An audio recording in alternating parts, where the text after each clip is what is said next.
Buenos días, mi nombre es Santiago Carvajal Santander, estudiante de Derecho en la Universidad Autónoma de Chile y hoy les vengo a presentar la segunda sesión del taller de responsabilidad penal adolescente. También quiero mencionar a mi compañera Londra Cuña Medel, cuyo nombre aparece en pantalla, porque también ayuda a colaborar con este proyecto. Ella fue un pilar fundamental para aquello. Agradecemos también a la ilustre Municipalidad de Cerro Navia y a la Oficina de las Juventudes por esta oportunidad. Dicho esto, espero que se encuentren bien, les envío un muy cordial saludo y comenzamos en materia. Bien, en la sesión anterior vimos una serie de temas que habíamos dejado como bases, ¿no es cierto?, de la responsabilidad penal adolescente. Primero partimos viendo todo lo que es la Convención Internacional de los Derechos del Niño, luego ciertos principios relevantes como el de la reinserción social, que lo vamos a ir trabajando en todos estos talleres, y casi al finalizar el taller de la sesión anterior, vimos la diferenciación de ciertos delitos, ¿cierto? Tomamos el tema de los crímenes, vimos que existían los simples delitos y también las faltas. Y posteriormente a eso, también vimos que la diferenciación entre estos tipos de delitos recaía principalmente en la sanción que se le aplicaba a cada uno. Eso es precisamente de lo que se trata el taller de hoy día. ¿Cómo se determina la sanción? Como aparece acá en pantalla. Hay una pregunta, ¿cierto? ¿Cómo se determina la sanción? Bueno, primero tenemos que empezar viendo qué es una sanción para el derecho penal chileno. ¿Qué es una sanción? Una sanción, como está escrito ahí, es una pena. Para el derecho penal, la sanción es igual a pena. Y la pena, a su vez, es un castigo de carácter corporal. Lo vamos a anotar acá. Corporal. ¿Por qué es corporal? Bueno, lo vamos a explicar acá con un ejemplo. Supongamos que esta personita que vamos a hacer aquí se llama, no quedó muy bueno, pero no importa, Pepito, ¿cierto? Pepito comete un delito, una acción que está tipificada como delito y por lo tanto es sancionado con la pena de cárcel. Y Pepito se nos fue tras las rejas, ¿cierto? Esto es muy interesante porque el derecho penal, por eso es que hablamos que las penas son corporales, porque al final quien está sufriendo la pena, entre comillas, es el cuerpo de Pepito. No, la sanción corporal implica, en muchos casos, en la privación de libertad, ¿cierto?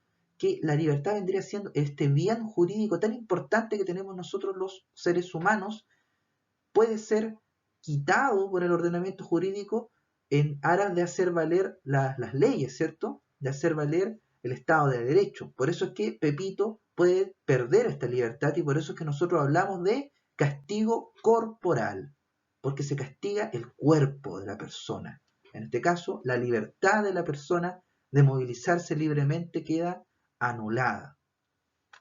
Dejando eso en claro y entendiendo qué es una pena, podemos ahora responder a la siguiente pregunta. ¿Cómo se determinan las penas? ¿Cómo se determinan las sanciones?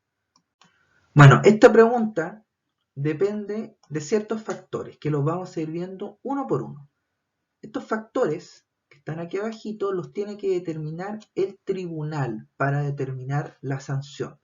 El primero de ellos, aquí lo tenemos, ver los artículos del Código Penal chileno, que podría parecer muy obvio, pero tiene muchas significancias y sobre todo es mucho más profundo que solamente ver los artículos. ¿Por qué? En primer lugar, porque aquí nace un principio. Este principio se llama el principio de la reserva legal que está escrito acá en pantalla, ¿cierto? El principio de la reserva legal es una garantía. Es una garantía que implica que la conducta que tiene que estar antes descrita para que sea sancionada. Explicado de otra manera con un ejemplo. En el año 2014, el 16 de septiembre del año 2014, se agregó una nueva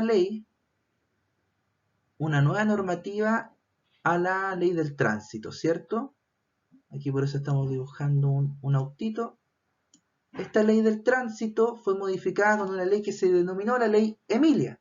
La ley Emilia básicamente implica que las personas que quieren conducir un automóvil no pueden estar bajo los efectos de alcohol, ni siquiera con un 0,1% de grado de alcohol en su sangre, o sea, grado cero. Si un conductor el día 15 de septiembre del año 2014, un día antes de que se aprobara, o mejor dicho, que empezara a regir la ley Emilia, hubiera sido arrestado si hubiera mantenido 0,2% de alcohol en su sangre? La respuesta es no. ¿Y por qué no? Por esto que tenemos acá, el principio de la reserva legal. Eso es muy importante. El principio de la reserva legal establece que ninguna persona puede ser sancionada, castigada, sin que antes esa conducta que esté realizando haya sido descrita en una ley como delito. A eso se le conoce como principio de reserva legal y también es una garantía, ¿cierto? Es la garantía de que usted no lo pueden castigar porque sí, sino que solamente cuando la conducta haya sido calificada en una ley como delito. Eso es muy importante. Eso es muy importante porque podríamos decir es la base de un Estado de Derecho, ¿cierto? El principio de la reserva legal. Sigamos. Determinar si es un crimen, un simple delito o una falta. Bueno, esto ya lo vimos anteriormente, ¿cierto? ¿Por qué? Porque nos sirve para determinar cuánto tiempo va a ser castigado, dejando en cuenta que este hecho ya es tipificado como delito, hay que determinar qué tipo de delito es, ¿cierto? Si es una falta, por ejemplo, la pena no puede superar los 60 días. Si es en caso de un simple delito, tiene que ser mayor a 60 días, a 61 días en realidad, no menor a 61 días, pero menor a 5 años. Y en caso de un crimen, mayor a 5 años y un día de castigo, ¿cierto? En la cárcel. Por eso es que es importante, porque hay que determinar si es un crimen o simple delito, una falta para ver cuánto tiempo podría la persona estar privada de libertad. Sigamos. Atenuantes y agravantes. Este es un tema muy interesante, lo vamos a ver más adelante, pero ahora hay que entender el concepto, ¿cierto? El concepto básico del atenuante y el agravante. Veamos.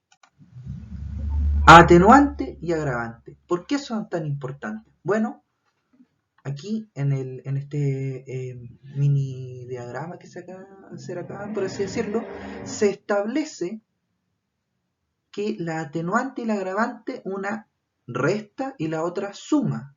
¿Por qué tendrá estos signos? Bueno, porque la atenuante resta tiempo en alguna caso. Resta, ¿cierto? Resta responsabilidad penal, resta tiempo en la cárcel, por así decirlo. Eso es básicamente un atenuante. Si, por ejemplo, a Juanito lo condenaron a la condena X va a bajar en 1 o 2 grados dependiendo de las atenuantes que tenga. Pero la agravante, a su vez, suma. ¿Qué quiere decir eso? Suma años, suma años. Si Juanito comete la condena X, esta X puede subir en 1 o 2 grados dependiendo de la agravante que tenga. ¿Dónde se encuentran las atenuantes y las agravantes? Se encuentran una en el artículo 11, y la agravante en el artículo 12. ¿De qué código?